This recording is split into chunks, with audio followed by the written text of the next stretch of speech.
Imagine uma cena comigo por alguns segundos. Um homem idoso de 100 anos segurando um bebê nos seus braços. E mais, uma mulher de 90 anos amamentando um bebê. Isso não é só improvável, mas é humanamente impossível, pois foi exatamente isso que aconteceu. E essa não é apenas uma história que eu vou te contar, é uma declaração do poder de Deus. Hoje nós vamos entender como Deus cumpre promessas, mesmo quando tudo parece perdido. Te convido a entrar comigo na casa deste homem de 100 anos e dessa mulher de 90, que pararam de olhar para o relógio humano e começaram a escutar os sons do relógio de Deus. O nascimento de Isaac não é apenas o cumprimento de uma promessa do nascimento de um bebê, mas é praticamente uma declaração de guerra contra a nossa incredulidade. Porque aqui a gente vai entender sobre como o riso da dúvida se transformou no riso do milagre. E mais do que isso, vamos aprender a lidar com as consequências de quando tentamos usar atalhos e acabamos criando conflitos que podem durar muito tempo na nossa vida. Se você precisa de uma renovação na sua esperança, fica comigo até o final desse vídeo, porque hoje nós vamos confrontar o impossível pela palavra de Deus. A paz do Senhor, meus irmãos, eu sou o pastor Eliezer Nunes, seja bem-vindo ao meu canal para mais um comentário da lição da Escola Bíblica Dominical. Já vou pedir que, se você não é inscrito ainda, inscreva-se no canal, deixe o seu like, o seu comentário, compartilhe esse vídeo com mais pessoas para que o YouTube possa entender esse conteúdo como relevante e nos ajude a distribuir para mais pessoas o estudo da Palavra de Deus. Apontando a câmera do celular para esse QR Code que aparece na tela ou clicando no link do primeiro comentário fixado, você vai ter acesso a uma apresentação de slides que eu preparei especialmente para os seus estudos na lição de hoje. E antes de começar o nosso assunto de hoje, deixa eu te contar uma novidade muito especial. A partir de agora, você pode também acompanhar os nossos estudos bíblicos através do Spotify. Basta apenas você pesquisar por EBD com o pastor Eliezer Nunes, e aí você vai poder acompanhar o nosso conteúdo em todos os momentos do seu dia a dia, na caminhada, no treino, no trabalho, no seu carro e assim por diante. Ou ainda, se você usa Alexa, basta dizer: Alexa, tocar EBD com o pastor Eliezer Nunes. E aí você vai poder acompanhar também o nosso material. Vamos então à nossa lição de hoje, a lição de número 6, da nossa revista do segundo trimestre do ano de 2026, que tem como título O Nascimento de Isaac. Texto áureo: haveria alguma coisa difícil ao Senhor? Ao tempo determinado, tornarei a ti por este tempo da vida, e Sara terá um filho. Gênesis 18, versículo 14. Diz a nossa verdade prática: Deus é onipotente e não há nada que ele não possa realizar segundo a sua vontade. Temos ainda 3 objetivos que nós queremos alcançar a estudarmos a lição de hoje. Primeiro, compreender que o milagre de Deus não depende de condições físicas. Segundo, analisar as consequências da impaciência humana. E terceiro, ver a providência de Deus mesmo no deserto da exclusão. Meus irmãos, o nascimento de Isaac é o resultado de uma espera de pelo menos 25 anos. É o momento em que a fé de Abraão é coroada. Mas como nós veremos no estudo de hoje, o cenário da festa do nascimento de Isaac de um lado da casa divide espaço com o cenário de conflito familiar pelo outro lado. A nossa lição de hoje está baseada no capítulo 21 do livro de Gênesis, e esse capítulo vai da alegria às lágrimas. E para entender um pouco melhor a força desse momento, eu preciso voltar com você na história. Tudo começa quando Deus chama Abraão, lá no início da sua jornada, dizendo que ele seria pai de uma grande nação, que Deus engrandeceria o seu nome. Deus faz a ele uma promessa grandiosa que já nasceu cercada por um desafio enorme. Não só porque ele precisaria sair do meio da sua terra, deixar a sua parentela e seguir sem rumo para um lugar que Deus iria lhe mostrar, mas também porque Sara, sua esposa, era estéril. O tempo passou, os anos avançaram e a promessa de Deus demorou a se cumprir. Em Gênesis 15, Deus fala novamente com Abraão, reafirma sua promessa, mas ainda assim a espera continua. Então, no momento de impaciência, Sara toma uma decisão precipitada e entrega sua escrava Agar para ter um filho com Abraão, tentando ajudar a Deus a cumprir aquilo que ele já havia prometido. Dessa união nasce Ismael, mas ele não seria o filho da promessa. Os anos se passam e agora já não é mais uma questão de tempo, é uma questão mesmo de impossibilidade humana. Abraão envelheceu, Sara também, e tudo começou a apontar para um fim daquela esperança da promessa. Então chegamos a um dos momentos mais marcantes da narrativa. A visita do Senhor a Abraão, lá em Gênesis 18, como estudamos na semana passada. Ali, Deus reafirmou a promessa de uma forma direta e pessoal, dizendo que Sara teria um filho. Veja o texto que nós lemos no nosso textuário.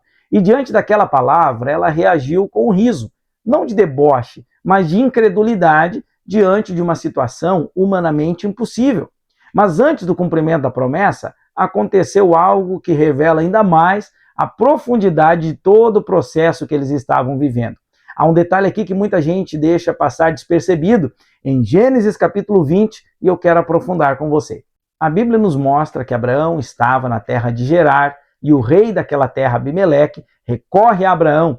Após o impasse entre Abraão e Abimeleque, a Bíblia diz que Deus fechou a madre de todas as mulheres da terra de Gerar e nenhuma mais tinha filhos.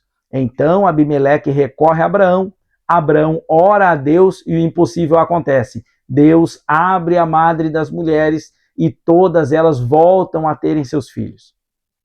Mas aqui tem um detalhe que chama atenção. Sara continuava estéril naquele momento. Preste atenção nisso. Vem comigo aqui. Abraão está sendo usado por Deus para gerar vidas em outras famílias, enquanto que dentro da sua casa a promessa ainda não se cumpria há 25 anos. Sua esposa continuava estéril.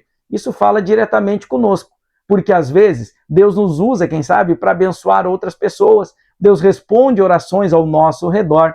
Deus faz milagres na vida de outras pessoas, mas quando olhamos para a nossa própria realidade, parece que tudo continua do mesmo jeito. E aí surgem aquelas perguntas silenciosas, né? Senhor, mas e comigo? Quando vai chegar a minha vez? Essa narrativa nos ensina algo poderoso, porque o fato de Deus estar operando ao seu redor não significa que ele esqueceu de você. Pelo contrário, ele está apenas conduzindo tudo para o tempo certo. E é exatamente nesse ponto que a história chega ao seu momento mais extraordinário, porque depois da espera, depois de tentativas humanas, de conflitos e muito aprendizado, Deus lembra-se de Sara, entra em cena para cumprir aquilo que ele prometeu. E aqui a gente chega então ao primeiro ponto da nossa lição de hoje. As consequências da impaciência de Sara, o nascimento e o nome do filho da promessa. O texto bíblico começa dizendo que o Senhor visitou a Sara como tinha dito e como tinha falado. Isso mostra que Deus não esquece aquilo que ele promete. Ele não altera os seus planos por causa das circunstâncias humanas. Deus simplesmente cumpre aquilo que prometeu quando chega ao tempo certo. E aqui está um ponto importante. O problema nunca foi a promessa. O problema sempre foi o tempo de espera. Abraão e Sara não estavam lidando apenas com o tempo que passava, mas com o desgaste emocional, aguardando por algo que humanamente se tornava cada vez mais improvável, mais difícil de acontecer. Ainda assim, o texto deixa claro que aconteceu no tempo determinado. Você lembra de Eclesiastes, capítulo 3, versículo 1? Há um tempo determinado para todas as coisas. Deus não trabalha no nosso relógio, ele trabalha no tempo dele.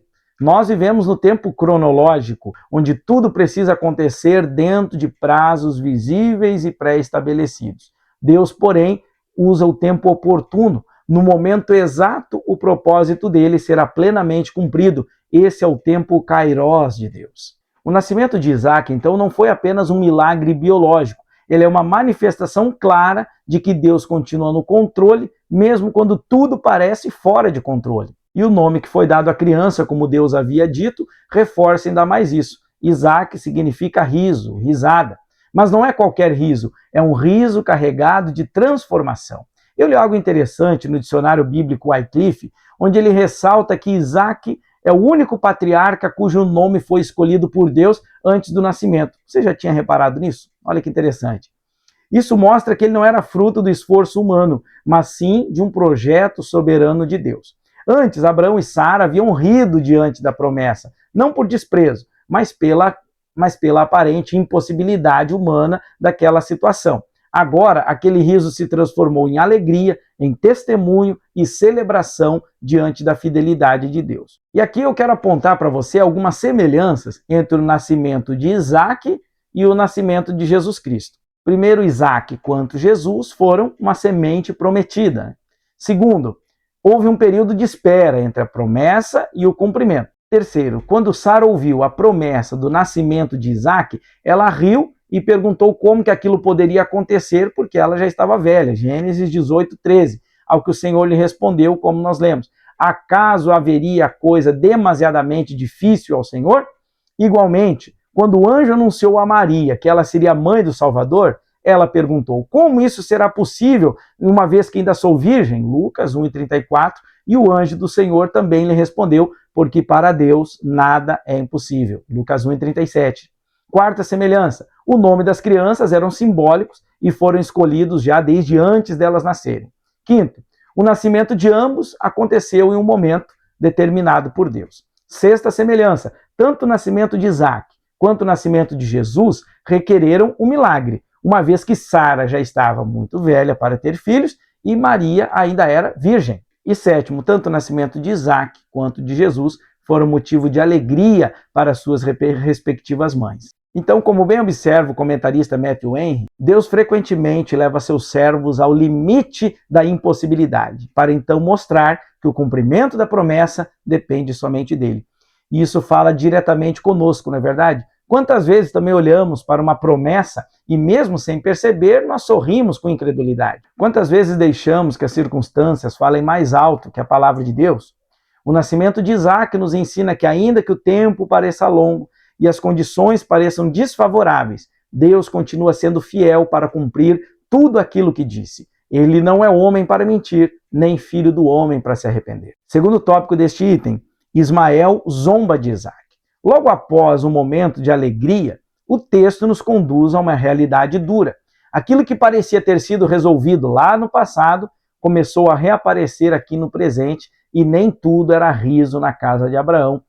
Isso porque toda essa situação teve uma origem anos antes, quando Sara, movida pela ansiedade de ajudar Deus a cumprir a promessa. Naquele momento, parecia ser uma solução prática que ajudaria muito, mas na realidade foi uma decisão precipitada, baseada na impaciência. E aqui está um princípio que precisamos guardar em nosso coração. Toda vez que tentamos resolver algo espiritual apenas com métodos humanos, nós abrimos espaço para conflitos no futuro. O que vemos agora é exatamente o resultado disso. O que começou com uma solução improvisada se transformou numa tensão familiar, rivalidade e trouxe muita dor e sofrimento para aquela casa. O apóstolo Paulo, escrevendo aos Gálatas, ampliou essa compreensão, mostrando que Ismael representa aquilo que nasceu da carne, enquanto que Isaac representa aquilo que nasce da promessa. E, naturalmente, essas duas dimensões se conflitam frequentemente, nunca vão viver ou coexistir em harmonia. Como Warren Wiersbe escreveu no seu comentário bíblico: quando tentamos resolver problemas espirituais com soluções humanas, criamos conflitos que só Deus pode resolver. Aqui eu deixo uma aplicação para você, porque essa realidade é extremamente atual. Muitas vezes tomamos decisões baseadas na pressa, na ansiedade, ou até mesmo no medo de que Deus não vá agir a tempo. E naquela hora parece que nós resolvemos o problema, mas com o passar do tempo, percebemos que criamos uma situação ainda mais complexa. Não adianta esconder algo embaixo do tapete ou colocar uma pedra em cima do assunto. Uma hora ou outra, o tapete vai ser retirado ou alguém vai levantar para ver o que tem debaixo da pedra. Terceiro item, Sara pede a expulsão de Agar e Ismael. Diante desse cenário de tensão crescente, a convivência entre Sara, Agar e o menino Ismael tornou-se insuportável. As provocações e as feridas emocionais, o peso daquela decisão tomada lá no passado, chegou a um ponto em que Sara não consegue mais suportar a situação, ela não consegue olhar para Agar e para aquela criança. Então ela toma uma atitude drástica. Deita fora esta serva e o seu filho. Repare que essa fala, ela não é apenas uma manifestação da dor, mas ela é também o resultado de um propósito mal conduzido desde o início. Porque essa decisão não surgiu do nada. Ela é um desdobramento de uma escolha feita lá atrás, quando Sara agiu fora do tempo do Senhor. Além disso, quando Sara agiu fora do tempo do Senhor, e Abraão consentiu naquilo que foi sugerido para ele fazer, desobedecendo aos planos de Deus, sendo que o próprio Deus havia reafirmado para ele tempos atrás que a descendência seria fruto das suas próprias entranhas. Ele não precisaria aceitar tomar um atalho. Além disso, esse episódio vai confrontar a gente com uma verdade que muitas vezes a gente teima em não reconhecer. Nem todo problema que enfrentamos vem de fora. Em alguns casos, estamos apenas colhendo aquilo que plantamos em momentos de precipitação. E aqui eu quero abrir um parêntese no nosso estudo de hoje para compartilhar com você uma aplicação pastoral. Porque na prática da vida cristã, nós enfrentamos 3 tipos de problemas. O primeiro tipo de problemas são aqueles que eu poderia ter evitado. São decisões que, se nós tivéssemos pensado um pouco mais, orado um pouco mais, talvez ouvido um bom conselho, não teria acontecido.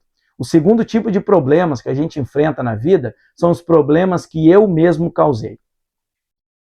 Não foi o diabo, não foi outra pessoa, fomos nós que tomamos a escolha errada, uma palavra precipitada, uma atitude fora da direção de Deus, a quebra de um princípio e assim por diante. Nós mesmos causamos um problema. E o terceiro tipo de problema são aqueles que nós já poderíamos ter resolvido se tivéssemos tomado uma atitude. Problemas que se arrastam, não porque são impossíveis, mas porque faltou atitude, posicionamento e coragem para enfrentar a situação. E quanto mais o tempo passa, mais difícil vai ficar para resolver e perdoar. É sobre isso, inclusive, que o apóstolo Paulo está falando em Efésios 4:26, quando ele diz: não se ponha o sol sobre a vossa ira. Ou seja, existem conflitos que, se não forem tratados, eles vão amadurecer e cada vez mais se cristalizar dentro da alma. Foi exatamente isso que aconteceu aqui na casa de Abraão. Por isso, quando olhamos para a história de Sara, percebemos que ela passa por esses 3 níveis. Ela poderia ter evitado se tivesse esperado mais.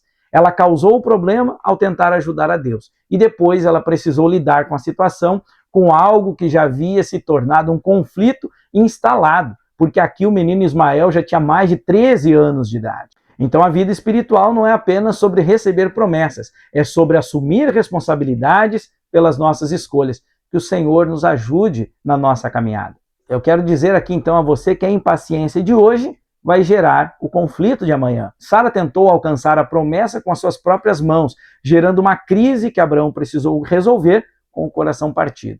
Isso não significa que Deus nos abandona, pelo contrário. Como nós vamos ver mais à frente, ele continua sendo gracioso, mas significa que vamos precisar assumir com maturidade as consequências pelas nossas escolhas. Então nós precisamos aprender a esperar o tempo de Deus. Mesmo quando tudo dentro de nós nos pede pressa e talvez até mesmo pessoas e o ambiente nos cobrem para tomarmos uma atitude. Precisamos resistir à tentação de ajudar a Deus criando atalhos que, na verdade, só vão complicar ainda mais todo o processo. Porque aquilo que nasce como fruto da nossa ansiedade vai gerar dor e sofrimento. Mas aquilo que nascer da promessa de Deus e da espera confiante no Senhor vai vir acompanhado de propósito, direção e vai trazer paz para a nossa vida. O salmista diz no Salmos 27, verso 14: espera no Senhor e anima-te, Ele fortalecerá o teu coração. Espera, pois, no Senhor. Salmos 37, verso 5. Entrega o teu caminho ao Senhor, confia nele, e ele tudo fará. Então, a pergunta que fica para nós ao final desse tópico é essa: você está esperando o tempo de Deus ou está tentando resolver as coisas do seu jeito? E aí nós chegamos ao segundo tópico da nossa lição. Abraão tem que tomar uma atitude. Primeiro item: Isaac é desmamado.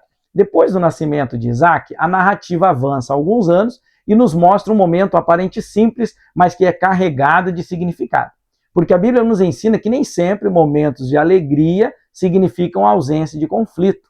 Às vezes, enquanto celebramos uma promessa cumprida, Deus ainda está tratando outras áreas da nossa vida que ficaram mal resolvidas lá no passado. E é exatamente o que começa a acontecer aqui. Porque quando Isaac foi desmamado, ele tinha entre 3 a 5 anos de idade. E Abraão fez um banquete, como está lá em Gênesis 21. Esse era um evento na cultura oriental que celebrava a sobrevivência da criança e a sua transição para a infância, porque naquela época a mortalidade infantil era muito alta.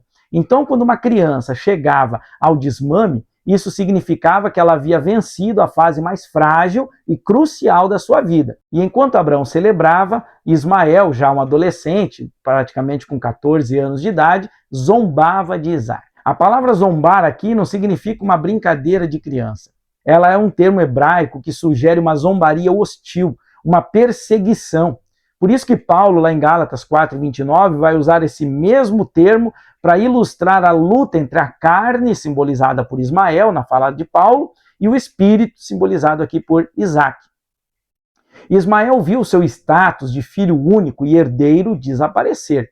E aqui a gente aprende que a carne, quando perde a primazia na nossa vida, ela sempre vai tentar intimidar ou ridicularizar aquilo que Deus fez pelo seu poder através do Espírito Santo. Esse detalhe vai nos levar a uma aplicação muito interessante. Quantas vezes Deus nos dá a vitória e logo em seguida surge alguém ou uma situação do passado para tentar diminuir a sua alegria? O Ismael da sua vida sempre vai tentar fazer o seu milagre parecer ridículo ou tardio. Por isso, não se espante com alguma perseguição que vier logo após uma celebração, porque certas decisões não ficam no passado. Elas produzem efeitos que vão se manifestar com o tempo. Mas Deus está sempre conosco para nos garantir o cumprimento da promessa e trará alegria e paz ao nosso coração. Segundo item, a zombaria. O texto bíblico diz que Sara ficou muito aborrecida ao perceber que o filho de Agar zombava de seu filho. O mal-estar era tamanho que ela não soube suportar a situação e, bastante aborrecida, pediu a Abraão para que expulsasse a mãe e o filho. Sara percebeu que aquele desentendimento não era um simples desentendimento infantil ou uma brincadeira de irmãos. O texto sagrado carrega um tom de desprezo, uma hostilidade que revelava um conflito silencioso que foi sendo construído ao longo de anos dentro daquelas tendas de Abraão.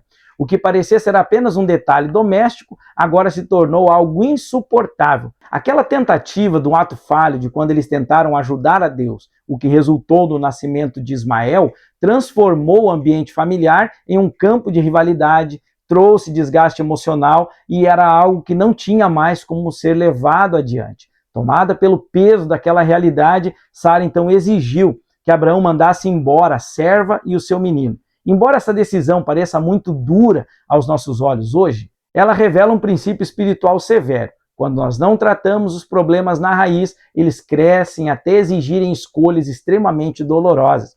É interessante aqui a gente fazer um paralelo, porque muitas vezes a zombaria acompanha aquilo que Deus está fazendo. Penina zombava de Ana por conta da sua esterilidade. Golias desprezou Davi por conta da sua aparência. Sanbalate e Tobias também zombaram da reconstrução dos muros de Jerusalém através de Neemias. Então agora a gente vê aqui Ismael zombando de Isaac, porque o ímpio sempre tenta ridicularizar aquilo que nasce da promessa de Deus. Então nós devemos continuar confiando em Deus e esperar pelo tempo do Senhor. E aqui nós vemos no terceiro tópico a tristeza de Abraão. Diante daquele pedido de Sara, a Bíblia nos mostra que Abraão ficou profundamente angustiado. E não é difícil a gente compreender essa situação, porque Ismael não era apenas filho de Agar, era filho dele também. Agora Abraão se vê diante de uma das decisões mais difíceis da sua vida, abrir mão de algo que faz parte da sua história, do seu afeto, da sua paternidade. Esse é um daqueles momentos em que não existe saída fácil. De um lado, um conflito dentro de casa. Do outro, o peso emocional de uma decisão que envolve um próprio filho. Mas é exatamente nesse ponto que Deus entrou na história de uma forma clara e surpreendente. Porque talvez contrariando as expectativas humanas, Deus fala com Abraão e orienta ele para que atenda ao pedido de Sara. Porque Deus diz claramente a Abraão: ouve a tua mulher. E ao mesmo tempo, Deus traz uma palavra de consolo, porque de Ismael se tornaria uma grande nação. Veja que o mundo árabe hoje é uma potência digna de reconhecimento e tudo começou através de Ismael. Isso revela algo muito importante sobre o caráter de Deus. Mesmo quando estamos lidando com consequências de decisões humanas, Deus continua sendo gracioso. Ele não abandona, ele não ignora e ele não deixa de agir. Abraão, então, obedeceu aquilo que Deus lhe fala. E em momentos difíceis, a melhor escolha continua sendo ouvir a voz de Deus. Nem sempre será a decisão mais confortável, nem sempre será a decisão mais fácil, mas sempre vai ser a decisão correta. Essa parte da lição aqui nos ensina que a vida espiritual não é feita apenas de promessas, de milagres, mas também de decisões difíceis. E às vezes Deus cumpre promessas numa área, mas nos chama para ajustar outra área da nossa vida.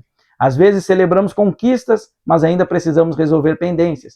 E é nesse ponto que precisamos ter maturidade espiritual. Não para fugir das decisões, mas para enfrentá-las com humildade e na direção de Deus. Porque no final, meu querido, A vida cristã não é apenas sobre aquilo que Deus faz por nós, mas também sobre como nós respondemos ao que Ele está nos pedindo para fazer. Terceiro tópico da nossa lição: Agar e Ismael deixam a casa de Abraão. Primeiro item: Abraão despede Agar e Ismael. Depois de uma noite de conflito e de ouvir claramente a direção de Deus, como falamos no tópico anterior, Abraão se levanta pela manhã e toma uma decisão que, sem dúvida, dilacerou seu coração. A Bíblia relata que ele preparou pão e um odre com água, colocou-o sobre Agar e a despediu com o menino. E embora o texto seja simples, essa é uma cena extremamente tensa. Não há discursos longos ou algum tipo de resistência. Nós vemos apenas um homem obedecendo aquilo que Deus falou para fazer, mesmo quando isso tem um custo emocional. Porque Ismael não era apenas parte de um problema, ele também era filho de Abraão. O comentarista Matthew Henry ainda vai nos dizer que, embora aquela decisão fosse dolorosa, ela fazia parte do plano maior de Deus, que estava preservando a linhagem da promessa. E isso vai nos ensinar algo importante: nem toda dor é um sinal de erro, às vezes é resultado da obediência. A própria Escritura nos orienta nesse sentido no texto que nós lemos de Provérbios 3, dos 5 ao 6. Confia no Senhor de todo o teu coração e Ele endireitará as tuas veredas. Abraão não tinha todas as respostas, mas tinha a direção de Deus. E ao ver Abraão entregando aquele odre e aquele pão para Agar e seu filho Ismael, nós entendemos então o que podemos chamar de a teologia da poda. Existe um princípio aqui que leva este nome. O que Abraão viveu ao se despedir de Ismael não foi uma punição de Deus, mas foi uma preparação para que ele recebesse a promessa. A poda é o ato de cortar aquilo que é vivo para que o que é essencial floresça. Muitas vezes o que Deus está pedindo para você despedir não é algo pecaminoso por sua natureza. Ismael era filho de Abraão, era filho do seu sangue. Abraão o amava profundamente, tanto que chegou a interceder diante do Senhor em favor dele. Mas Ismael não era o propósito. Observe aqui 3 verdades aplicadas nessa passagem bíblica para entendermos melhor sobre a poda espiritual. Primeiro, a poda dói porque ela corta algo que nós mesmos plantamos. Porque Ismael era fruto da impaciência de Sara e da aceitação, da letargia de Abraão.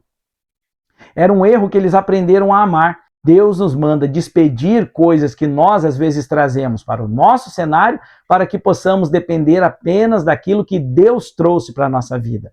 Segundo, a poda é necessária para a exclusividade da promessa. Ismael e Isaac não podiam herdar juntos, porque representavam sistemas diferentes. Ismael representava a lei e a carne, já Isaac representava a graça e a promessa de Deus. Deus sabe que se você mantiver o seu Ismael por perto, você nunca vai dar a atenção devida ao Isaac que Deus te deu. Terceiro, a poda preserva o futuro. Se Ismael ficasse, o conflito ia durar para sempre. Deus mandou Abraão ouvir a sua esposa Sara, despedir o filho para preservar a linhagem da promessa e, surpreendentemente, ele também deu um futuro próprio para Ismael fora da sombra de Isaac. Talvez você também esteja vivendo momentos de despedida na sua vida.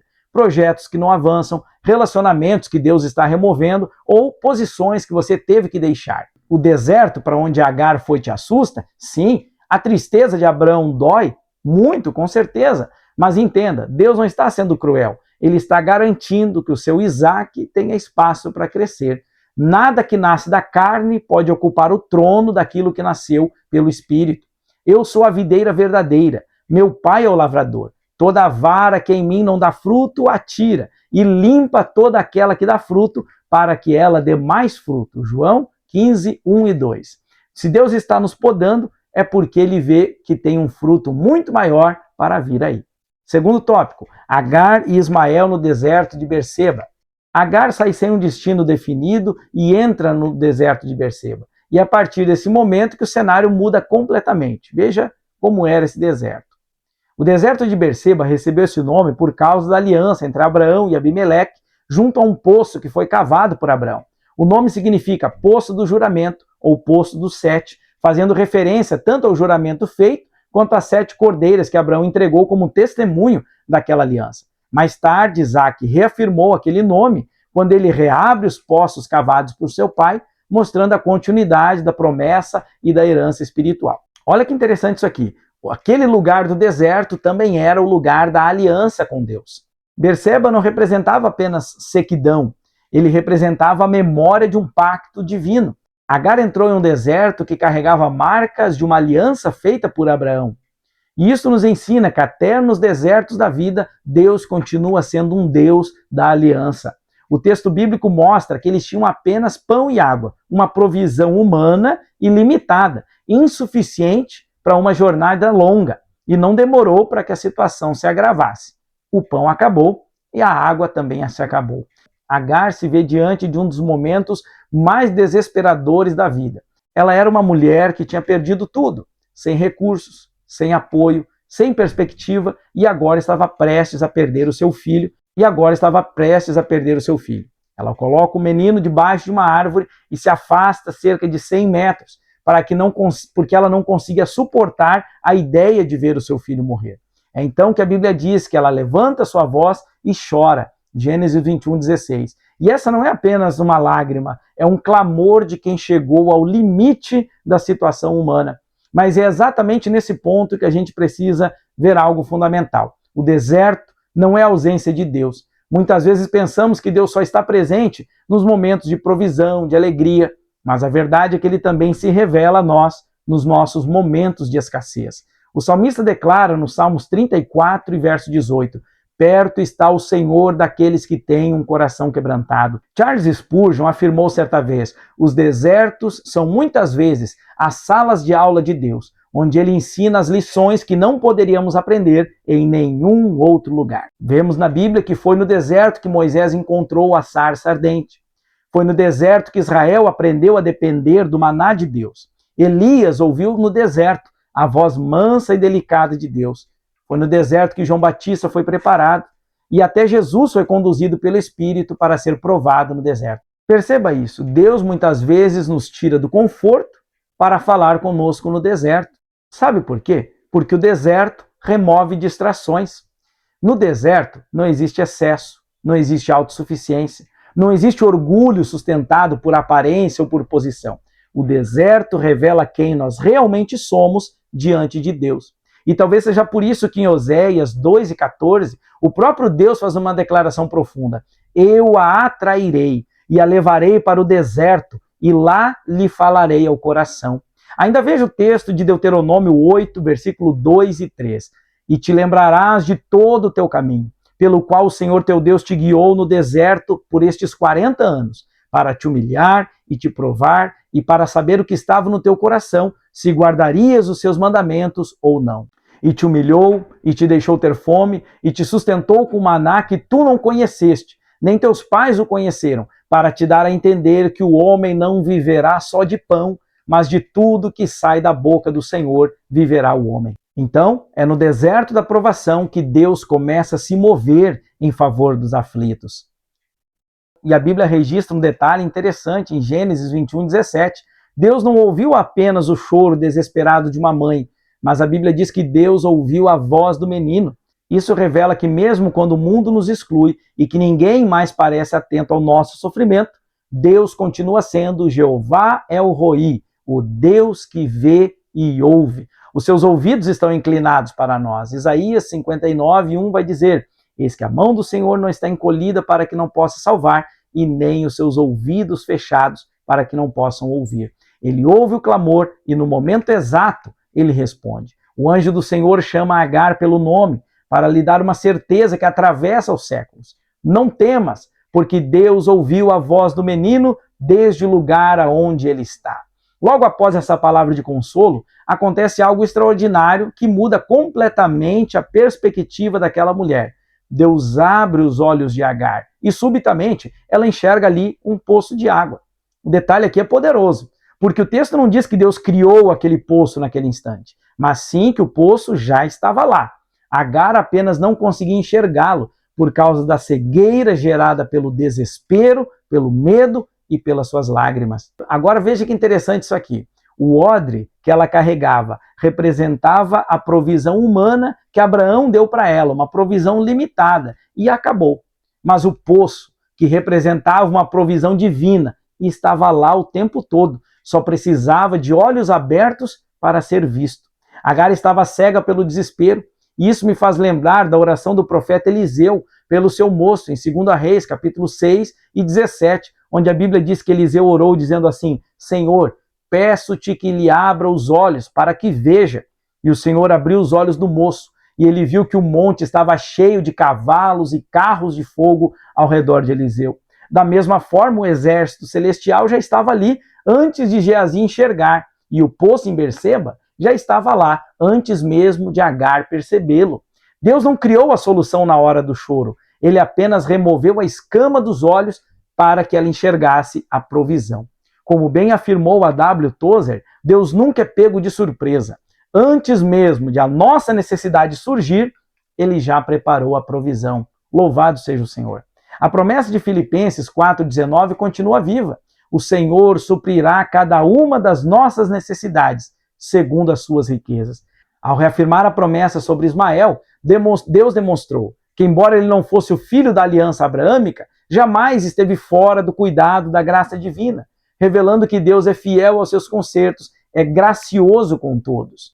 E esse trecho da lição traz para nós uma aplicação que é uma das mais consoladoras durante a jornada de Abraão, porque ela nos mostra que a presença de Deus não está restrita apenas aos momentos de festa e de promessa cumprida.